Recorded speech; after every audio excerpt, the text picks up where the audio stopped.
Les événements du film commencent en 1684, en France, avec une jeune fille appelée Marie. Elle nage dans la mer, juste devant le couvent de religieuses où elle a grandi toute sa vie. Pendant qu'elle nage, les religieuses se rassemblent sur la plage et tentent de la ramener au couvent, car le roi leur a ordonné de ne jamais la laisser en sortir. Les religieuses s'occupent de Marie depuis qu'elle est enfant. Elle a grandi à l'intérieur du couvent, ne l'a jamais quitté et ne connaît presque rien du monde extérieur. À cette époque, le roi de France, qui s'appelle Louis, est le père de Marie. Mais Marie ignore totalement qu'il est son père, car les religieuses lui ont caché ce secret toute sa vie. Tout ce qu'elle sait sur sa famille, c'est que sa mère est morte pendant sa naissance. Jusqu'à présent, elle ne sait ni qui est sa mère ni qui est son père. Les religieuses parviennent à faire sortir Marie de l'eau. La mère supérieure du couvent lui dit qu'elle n'a pas le droit de sortir sans son autorisation. Si elle recommence à sortir sans permission, elle sera enfermée dans le couvent et n'en sortira plus jamais. Marie répond à la mère supérieure d'un ton provocateur. Elle lui dit qu'elle ne lui obéira plus désormais, qu'elle quittera le couvent quand elle le voudra et qu'elle ira à la mer, car elle aime passer son temps à nager. Puis elle rentre au couvent. À la fin de la journée, le roi Louis retourne à son palais. Les Français l'accueillent avec un accueil royal digne de son rang. Il semble être énormément admiré, car il règne sur la France depuis longtemps et a remporté de nombreuses guerres, dont celle dont il vient tout juste de revenir.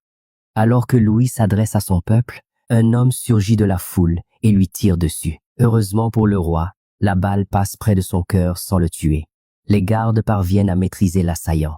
Le roi entre ensuite dans le palais et rencontre son médecin qui le soigne. Celui-ci lui explique qu'il est âgé et qu'il peut mourir à tout moment.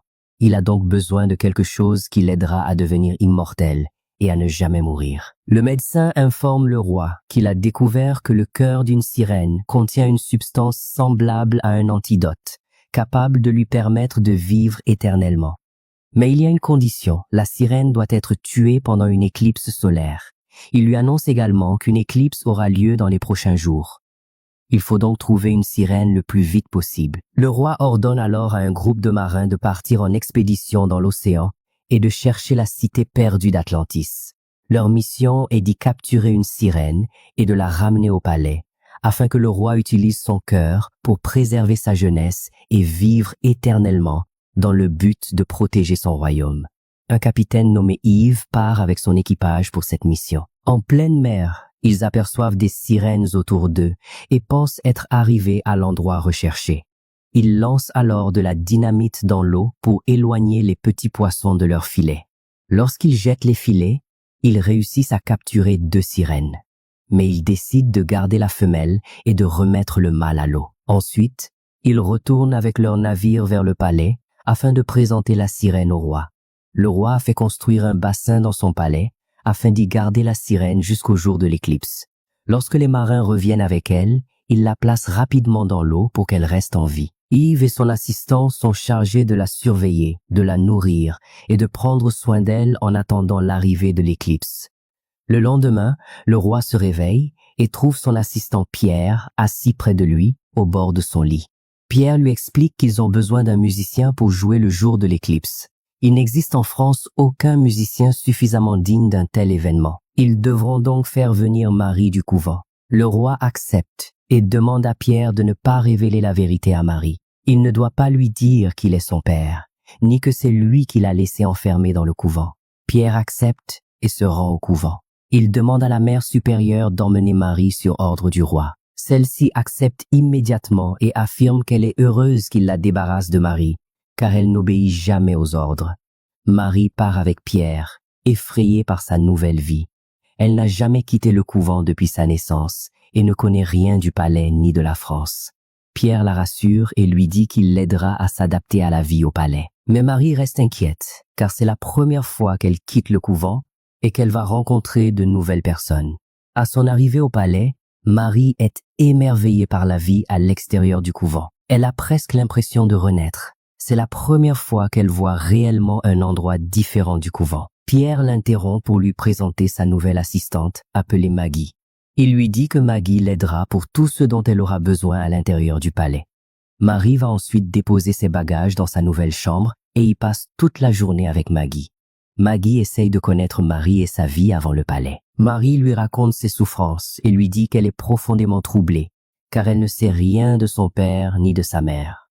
Le lendemain, Marie fait le tour du palais avec Maggie afin de découvrir les lieux et de s'habituer à vivre en dehors du couvent.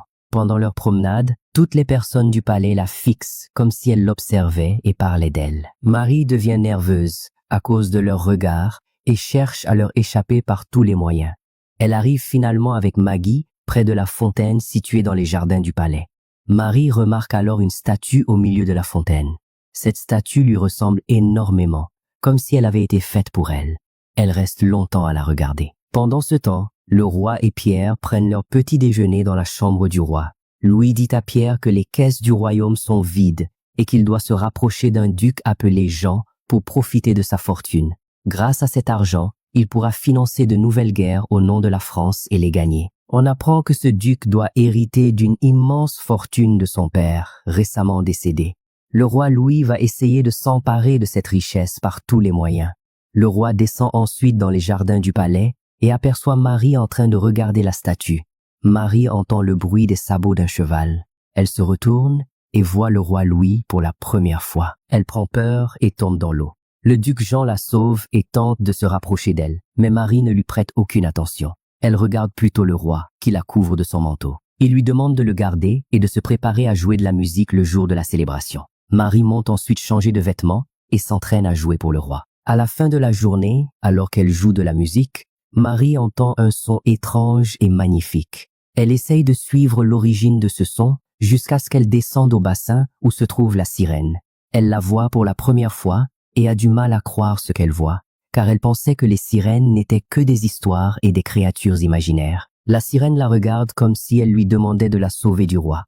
Mais Marie ne sait rien des plans du roi ni de son intention de tuer la sirène. Elle décide donc d'utiliser la voix de la sirène pour composer une nouvelle musique pour le jour de l'éclipse. À cet instant, le capitaine Yves apparaît et tente d'éloigner Marie du bassin, car il est interdit de s'approcher du bassin ou de la sirène. Marie le laisse et s'en va, tout en se demandant pourquoi la sirène l'a appelée. Le lendemain, une fête est organisée au palais du roi. Marie porte sa robe et essaye de se maquiller, mais le résultat est très mauvais. Elle décide donc d'effacer le maquillage et descend à la fête sans aucun produit sur le visage. Lorsque Marie entre avec Pierre dans la salle de réception, tous les regards se tournent vers elle à cause de sa beauté. Les invités continuent à la fixer jusqu'à ce qu'elle arrive devant le roi. Celui-ci lui demande de danser avec lui. Il apparaît alors que Marie ne sait pas danser, mais elle accepte l'invitation du roi pour ne pas l'embarrasser. Malgré cela, le roi prend plaisir à danser avec elle, car il sait qu'elle est sa fille. C'est la première fois qu'il se trouve aussi proche d'elle. Il remarque aussi qu'elle ressemble énormément à sa mère, au point qu'il se souvient du visage de son épouse. Il est bouleversé, lâche la main de Marie, et celle-ci tombe au sol. La fête reprend ensuite normalement. À la fin de la journée, Marie se rend comme d'habitude au bassin.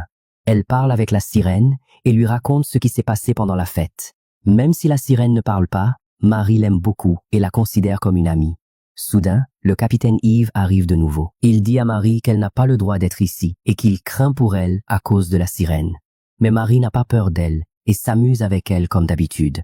Pendant que Marie parle avec Yves, le médecin les aperçoit et les observe d'une manière suspecte afin de s'assurer que personne ne fasse obstacle à son plan. Le lendemain, Marie sort avec le roi pour une promenade dans la forêt. Louis dessine alors le portrait d'une femme qui ressemble énormément à Marie.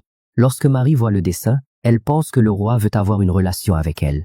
Mais il lui explique qu'il s'agit du portrait de sa défunte épouse, Louise. Il lui donne ensuite le dessin pour qu'elle le garde. À la fin de la journée, le roi conclut un accord avec le duc Jean. Le duc lui donnera de l'argent en échange du pouvoir et d'un poste de conseiller. Le roi organise alors une grande cérémonie pour officialiser sa nomination. Les invités se rassemblent autour du repas, mais le duc Jean se dispute avec Yves, car Jean essayait de se rapprocher de Marie, alors qu'Yves commençait lui-même à tomber amoureux d'elle. Après la fin de la fête, Marie monte dans sa chambre, mais elle entend à nouveau la voix de la sirène. Elle descend rapidement vers le bassin et entre elle aussi dans l'eau. Pour la première fois, elle s'approche de la sirène, la voit de près et remarque la beauté de ses traits, ainsi que sa grande ressemblance avec les humains. Avant que Marie ne tente de la toucher, la sirène s'enfuit rapidement, car elle a entendu la voix d'Yves. Marie sort précipitamment de l'eau. Yves essaye de l'aider à sortir du bassin, puis tente de se rapprocher d'elle, mais Marie le laisse et remonte dans sa chambre. Le lendemain, Marie et Yves vont faire du cheval et se promènent autour du palais. En chemin, le duc Jean les voit alors qu'ils chassent avec ses amis. Ils poursuivent ensuite leur route. Marie provoque Yves pour qu'il la poursuive à cheval. Au même moment, Jean tire sur une colombe. Marie reste distraite par la colombe en train de tomber. À cause de cela, elle percute un arbre, tombe au sol et se casse le bras. Yves la transporte rapidement au palais pour qu'elle soit soignée. Le médecin arrive et affirme que le bras de Marie doit être amputé. Bien sûr, Marie refuse, car elle a peur et ne veut pas perdre son bras. Pendant ce temps, Yves se trouve près du bassin et voit une lumière étrange sortir du corps de la sirène. Il comprend qu'il s'agit d'un signe indiquant que la sirène peut guérir Marie. Il se rend alors rapidement dans la chambre de Marie. Il entre discrètement par la fenêtre pour que personne ne le voie, puis l'emmène jusqu'au bassin.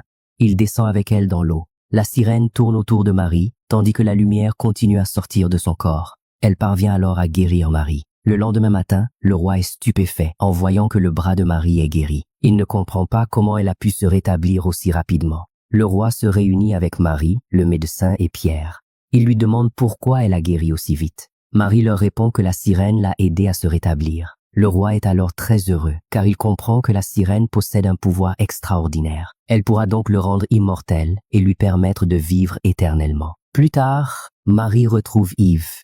Il lui avoue son amour et lui dit qu'il l'a aidée et l'a conduite jusqu'à la sirène parce qu'il avait peur pour elle. Marie lui répond qu'elle l'aime elle aussi. Ils se rapprochent alors l'un de l'autre. Pendant ce temps, le roi prépare un plan pour détruire le bonheur de Marie et d'Yves. Il propose au duc Jean d'épouser Marie en échange de toute sa fortune. Le duc Jean accepte immédiatement, car il est attiré par Marie. Il fixe alors la date du mariage. Le lendemain, le roi révèle la vérité à Marie. Il lui dit qu'elle est sa fille. Il lui explique qu'elle lui rappelle constamment sa mère. Il ajoute que sa mère s'était réfugiée au couvent alors qu'elle était enceinte d'elle. La mère de Marie est morte au couvent. C'est pour cette raison que le roi a laissé Marie là-bas pendant toutes ces années, car il ne pouvait pas reconnaître publiquement qu'il était son père. Il lui donne ensuite le collier de sa mère pour qu'elle le garde. Il lui annonce également qu'il a décidé qu'elle épouserait le duc Jean. Marie refuse évidemment, mais son père l'oblige à accepter afin de s'emparer de la fortune du duc. Marie quitte alors la pièce complètement bouleversée. Elle ne sait plus quoi faire après avoir découvert que son père est le roi, mais qu'il veut la forcer à épouser le duc Jean uniquement pour servir ses propres intérêts. À la fin de la journée, Marie retourne voir la sirène. Celle-ci lui montre comment les pêcheurs l'ont enlevée de la mer et révèle qu'elle a une petite fille qu'elle a été obligée d'abandonner. Marie est profondément bouleversée par ce qu'elle voit. Elle comprend que le roi prévoit de tuer la sirène et décide de l'en empêcher. Pendant ce temps, Pierre va voir le médecin et se dispute avec lui pour qu'il ne tue pas la sirène, car ils seront tous condamnés s'ils le font. Mais le médecin ne prête aucune attention à ses paroles et convainc le roi qu'il est nécessaire de tuer la sirène pour qu'il reste immortel. Pierre est alors forcé de quitter le palais car il ne veut pas participer au meurtre de la sirène. Au même moment, Yves fouille la chambre du médecin afin de découvrir pourquoi il garde la sirène depuis tout ce temps. Il trouve des dessins révélant leur intention maléfique de la sacrifier. Il prend rapidement les dessins et les glisse sous la porte de la chambre de Marie, car il a frappé, mais elle n'a pas ouvert. Mais le duc Jean le voit et le fait arrêter pour l'emprisonner, car il s'est introduit près de la chambre de Marie, qui doit devenir son épouse dans les prochains jours. Marie retourne ensuite dans sa chambre et découvre les dessins qu'Yves lui a laissés. Elle comprend alors avec certitude que le roi va réellement tuer la sirène. Elle décide de l'en empêcher avant qu'il n'exécute son plan. Marie se rend dans la chambre du roi et se dispute avec lui. Elle lui demande de laisser la sirène tranquille et de ne pas la tuer, car elle a une fille auprès de qui elle veut retourner. Elle lui dit aussi qu'elle n'acceptera d'épouser Jean que s'il libère la sirène. Le roi lui répond qu'il tuera la sirène pour préserver la stabilité de la France et non pour lui-même. Il affirme qu'il la forcera également à épouser Jean. Puis il ordonne à ses gardes de l'enfermer dans sa chambre jusqu'au jour de l'éclipse. La tristesse de Marie devient encore plus profonde. Elle vient enfin de retrouver son père et imaginait qu'elle serait heureuse d'être près de lui.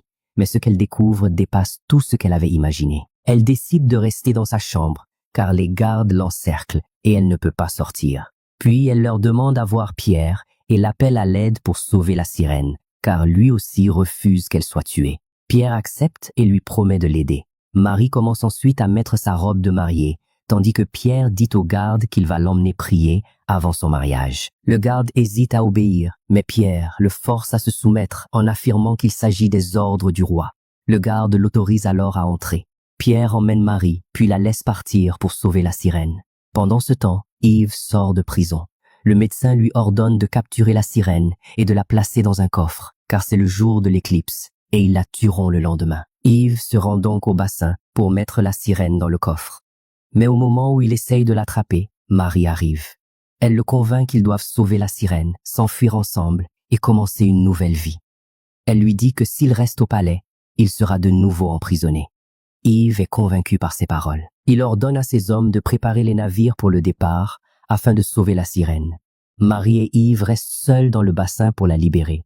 Alors qu'ils tentent de sauver la sirène, la nouvelle de la fuite de Marie de sa chambre parvient au médecin qui se précipite vers le bassin pour l'arrêter et garder la sirène afin de terminer son plan. Yves essaye d'empêcher le médecin d'agir et de sauver Marie ainsi que la sirène. Il attaque le médecin et ses hommes, tue tous les hommes du médecin, puis tente de tuer le médecin lui-même, mais il n'y parvient pas. Le médecin tire alors sur Yves, qui tombe dans le bassin. Puis il attaque Marie pour la tuer. Mais Marie attache sa jambe à la roue à eau. La roue se met à tourner et finit par tuer le médecin. La sirène parvient enfin à quitter le bassin. Elle emporte Yves avec elle pour le sauver et le guérir de la balle qui a traversé son corps. Marie se dirige vers le bord où la sirène est arrivée, mais le roi la poursuit pour l'empêcher de s'enfuir. Il réussit à la rattraper avant qu'elle ne saute. Il essaye de la convaincre de revenir avec lui, ainsi que la sirène, afin qu'ils deviennent immortels. Mais Marie lui répond qu'elle ne reviendra jamais avec lui, car il l'a déçue. Elle lui dit qu'il ne pense qu'à lui-même. Puis elle retire son collier, le lui jette et saute dans l'eau. La sirène se précipite vers elle et la soigne avant qu'elle ne meure à cause de la chute. Elle soigne également Yves, afin qu'il puisse continuer sa vie avec elle. Le roi finit par comprendre qu'il n'a pas besoin d'un antidote pour devenir immortel.